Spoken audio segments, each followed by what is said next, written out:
One of the biggest criticisms I have with Forza Horizon is that the game doesn't give me a reason to care about where I am or why I'm there. What's all this jazz with Tokyo, Japan, and whatnot? It's a hard cut to the chase. I'm not a game story writer, I'm a lab rat, but thought I would have a go at it anyways. So thanks very much for tuning in. I'm Bishop, a part-time narrator, full-time liability, and this is your friendly reminder that I'm gonna need your help filling in a couple plot holes later on. So most racing games start with fireworks, a big festival, big music for that dopamine hit. 10 minutes in, you're getting Lambos, Ferraris. I'd say let's take our handy down the road, shall we? Quiet and personal. So it starts here, tiny apartment, undisclosed location, somewhere on the edge of the city.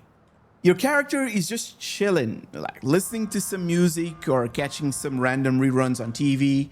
The phone buzzes with a voice message. Yo, have you heard from John? Now, it doesn't sound much, but sometimes I think it's all it takes. And I wanted the story to start with a person and a reason for that person to get in the car.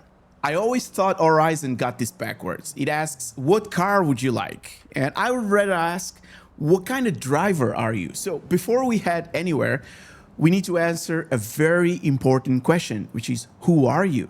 A street racer, drifter, trailblazer, and your choice of clothes and whatnot. This will dictate your starter car and, more importantly, your racing identity. We head up to the garage and we have like a few choices like the looks, feels, sounds, performance.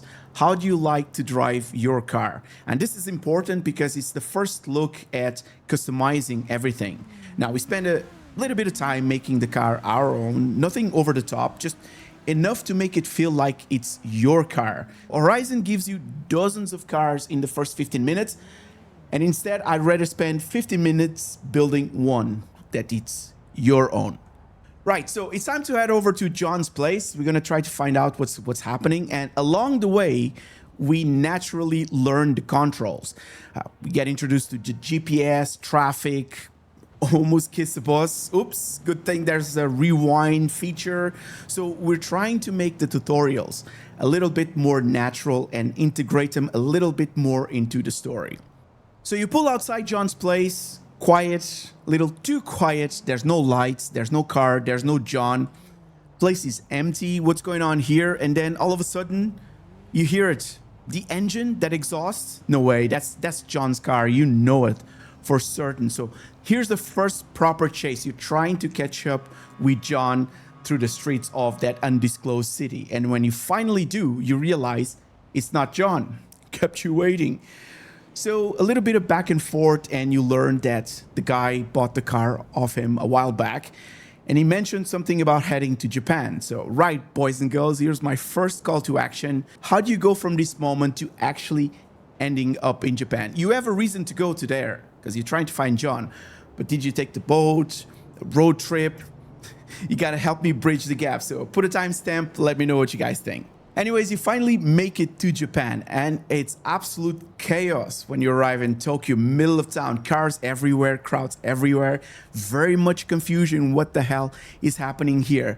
Now, before you even have time to figure out what's going on, someone taps on your window and goes like, there you are, roll, roll, roll. Now, before anyone can explain anything, before you can even understand what's happening, oh shit, we're racing. Now, I wanted this first race to feel very accidental, very impromptu. You're not the chosen one here. You're simply, I don't know, wrong place at the right time, or right place at the wrong time, one of those. Doesn't matter. You're racing with a bunch of other people there. So somehow you survive. Like little Miata has way less side panel paint right now, not the fastest, not the best, but you didn't give up. Once everybody leaves, there's one guy left behind. There's one guy who stayed back. He walks over, looks at your car, looks at you. No filter, your car sucks. But your driving kinda doesn't. Sushi got a deal for you, right? He lets you crash at the workshop.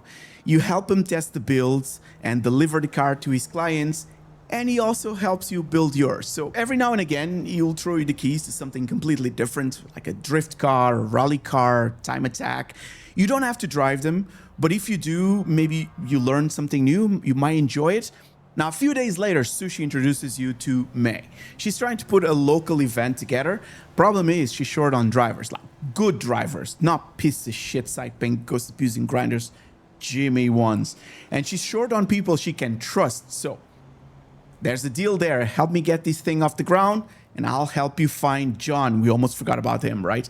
So May quickly becomes part of your network rather than your quest giver or something. She's not handing you race. She's opening doors, and the better your reputation, the more people are willing to ride alongside you. And it makes every opportunity feel like it came from building relationships instead of just ticking boxes. So nothing's free. Everything is earned. We're always going to come back to that. So as you start climbing the ranks, so does the workshop. Better tools, better equipment, better parts, and my favorite addition is going to be feedback. So if you change your tire pressure, watch the grip change. If you stiffen anti-roll bars, Sushi tells you what's happening. Wondering what a different differential actually does, you can ask him. No need for YouTube, no need for spreadsheets, no need to copy someone else's tune. Duct tape, spray and pray, it'll be grand, punchy Scotty. No. So I'm a retired downhill bike mechanic. And one thing we never did was to force the rider to adapt to the bike. The bike always adjusts and adapted to the rider. And I want tuning to be the exact same thing here. I don't want people downloading tunes because they're scared of tuning. I want people building their own cars because they'll understand what they're changing. So every car becomes very unique in game because every single driver also is. Now the days go by, races, late nights in the workshop, some given race, everybody's here. And then you see it, the helmet, the driving style. No way, that's John. Took you long enough. You what now? It won't take me as long to shove my foot up your ass. That's it. That sounded kind of wrong. Don't know why I said it. Okay, for the 7 of you still watching, plot hole number 2. How do you think John got here? What's he been doing all this time? I need someone to fill these blanks. I'm going to be stealing the best ideas. So anyways, doesn't matter. We'll catch up after. Right now, we got a race to settle, just like old times. So a couple of days later, May gets a call.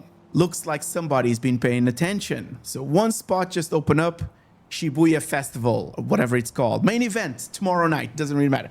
Big races shouldn't unlock because your XP bar filled up. They should unlock because people know your name. That's reputation. And May didn't get you in because she's important or something. She got you in because she spent the whole game building her own reputation as well, alongside yours. Sushi, May, John, everybody's moving forward together. The world doesn't revolve around you. You just happen to be part of it. It feels way more lived in, if you ask me. Anyways, you got yourself an invitation, so time to get ready for the big race. If it's drift, John's going to be calling tactics. If it's dirt, he's going to be your temporary co-driver, co-pilot thing. Trailblazing is navigating. Whatever happens, you're not racing alone anymore. Now, once the race is over, doesn't matter if you won, doesn't matter if you came dead last. The important part is what happens afterwards. You finally saved enough, not for a Ferrari or another supercar or whatever, not for another festival wristband or something. A tiny workshop, roof leaks, uneven floor, definitely needs a lot of work and a lot of love, but it's perfect. So you call May, say, hey, can you grab some food on the way? Got something to show you. And once everybody shows up, Sushi, John, May, there's some takeaway, most likely is shawarma. 4 plastic chairs, 1 empty workshop, and this, boys and girls, is where Horizon actually begins. Not with fireworks or free Lambos, but with something that finally feels like yours. Anyways, that's my story. That's my rewrite. Is it perfect? Absolutely not. Full of plot holes. There's at least 2 there. That's why I work in a lab and not as a game writer. But feel free to fix it. I'll be reading. But I reckon I'd care a whole lot more about this journey than collecting my 10th free supercar or something. Nothing is given, everything is earned. And this is why I never ask you folks to do anything you don't want to. But if you got this far into this video, then I've earned it. And that means far more to me than I can put into words. Thanks for riding shotgun. Bish, signing out.